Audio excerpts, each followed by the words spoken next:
রংপুরের বদরগঞ্জ উপজেলার দামোদরপুর ইউনিয়নের গোপালপুর মাটিয়ালপাড়া গ্রামে বসতবাড়ির ভেতর বাণিজ্যিকভাবে হাঁস পালনের কারণে তীব্র দুর্গন্ধে চরম ভোগান্তিতে পড়েছেন এলাকাবাসী। খামার থেকে নির্গত হাঁসের বিষ্ঠার দুর্গন্ধে স্বাভাবিক জীবনযাপন ব্যাহত হচ্ছে বলে অভিযোগ করেছেন স্থানীয়রা।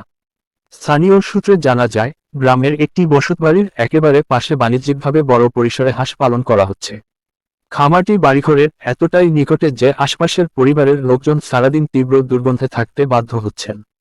দুর্গন্ধের কারণে অনেকেই ঠিকমতো খাওয়া দাওয়া করতে পারছেন না, ঘরের ভেতর থাকা কষ্টকর হয়ে উঠেছে। এলাকাবাসীর অভিযোগ, হাঁসের খামার থেকে নির্গত বৃষ্ঠা ও বর্জ্য সরাসরি পাশের পুকুরে ফেলা হচ্ছে। এর ফলে পুকুরের পানি দূষিত হয়ে পড়ছে এবং একের পর এক মাছ মারা যাচ্ছে। এতে পুকুরের মালিকরা আর্থিক ক্ষতির মুখে পড়ছেন, পাশাপাশি পরিবেশ ও জনস্বাস্থ্যের মারাত্মক ঝুঁকি তৈরি হচ্ছে। ভুক্তভোগী একাধিক এলাকাবাসী জানান, দুর্গন্ধের কারণে শিশু, বৃদ্ধ ও অসুস্থ ব্যক্তিরা বেশি সমস্যায় পড়ছেন। অনেকের মাথা ঘোরা, বমি বমি ভাবসহ শ্বাসকষ্টের মতো উপসর্গ দেখা দিচ্ছে। বারবার খামার কর্তৃপক্ষকে বিষয়টি জানালেও তারা কোনো কার্যকর ব্যবস্থা নিচ্ছেন না বলে অভিযোগ। এলাকাবাসী আরও বলেন, এটি একটি আবাসিক এলাকা হওয়ায় এখানে এ ধরনের বাণিজ্যিক খামার পরিচালনা সম্পূর্ণ অনুপযুক্ত। এতে পরিবেশ আইন ও জনস্বাস্থ্য বিধি লঙ্ঘন হচ্ছে বলে তাদের দাবি। চরম দুর্ভোগ থেকে মুক্তি পেতে এলাকাবাসী আইনের আশ্রয় নিতে বাধ্য হচ্ছেন। তারা পুলিশ প্রশাসন সহ সংশ্লিষ্ট কর্তৃপক্ষের কাছে দ্রুত হস্তক্ষেপ ও প্রয়োজনীয় ব্যবস্থা গ্রহণের দাবি জানিয়েছেন। খামারটি আবাসিক এলাকা থেকে সরিয়ে নেওয়া অথবা যথাযথ বর্জ্য ব্যবস্থাপনার মাধ্যমে দুর্গন্ধ ও পরিবেশ দূষণ বন্ধ করার আহ্বান জানিয়েছেন তারা। এ বিষয়ে সংশ্লিষ্ট কর্তৃপক্ষের দৃষ্টি আকর্ষণ করে এলাকাবাসী দ্রুত তদন্ত ও আইনানুগ ব্যবস্থা গ্রহণের জোর দাবি জানান।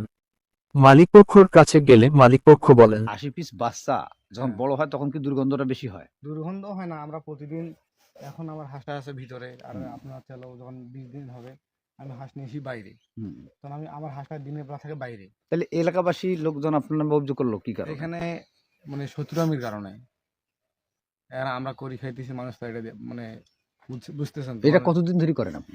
এই 3 মাস হবে। 3 মাস? হ্যাঁ, এটা হচ্ছে গোপালপুর মাটিয়াপাড়া। মানে কোন ইউনিয়ন? এটা হচ্ছে 9 নম্বর দামোদরপুর ইউনিয়ন, 4 নম্বর ওয়ার্ড। 4 নম্বর ওয়ার্ড। না যা দেখেন বাড়িতে যা দেখো অমতন মনে করে হাঁস থুইছে এমতন ঘর ধাইরে ওই তো বাসাটা দেখছেন না গন্ধ কেমন করে। একটা বাচ্চা আত্মীয় আইসে না, সে আত্মীয় পর্যন্ত খাওয়া দাওয়া করে পায় না, বাড়িতে থাকতে পায় না। সেদিনকে আমার একটা নাতনি আছে, তাই থাকতে পারছে না, ওইটা বাড়ি ওটা বাড়ি পর্যন্ত গন্ধ ওই পাক দিয়ে যাচ্ছে। আচ্ছা, না এই রাস্তাটা দিয়ে হাঁটা যায় না গন্ধ না। আমি বলছি এই ছেলে পানি আমার দিকে যাচ্ছে, বন্ধ করো। ফার্মে যত প্রয়োজন পানি পত্র সবকিছু এখানেই আসে। এখানে আসে যখন বাতাস তোলা তখন বাতাসে গন্ধটা আমরা থাকতে পারি না।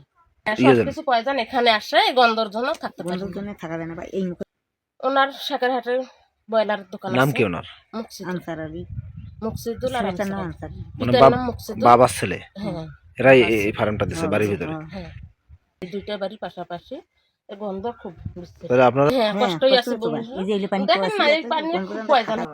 দিয়ে দেয়? হ্যাঁ, কিন্তু ওদের জায়গা আছে, আমরা ব্যবস্থা না করে থাকে বাড়িতে একটা সাগাই সদস্য তাই থাকতে পারে না এই জায়গা খেলে ওই অতি যায় ডাই বাই থাকে ওই তো মাছ মরি যায়, হাঁস হাঁস ব্রয়লার হাঁস গু ধোয় না, গু নদী ধুয়ে যখন খট পড়ে না, ওগুলি মাটি পড়ে না, সেগুলো ধুয়ে দেয়।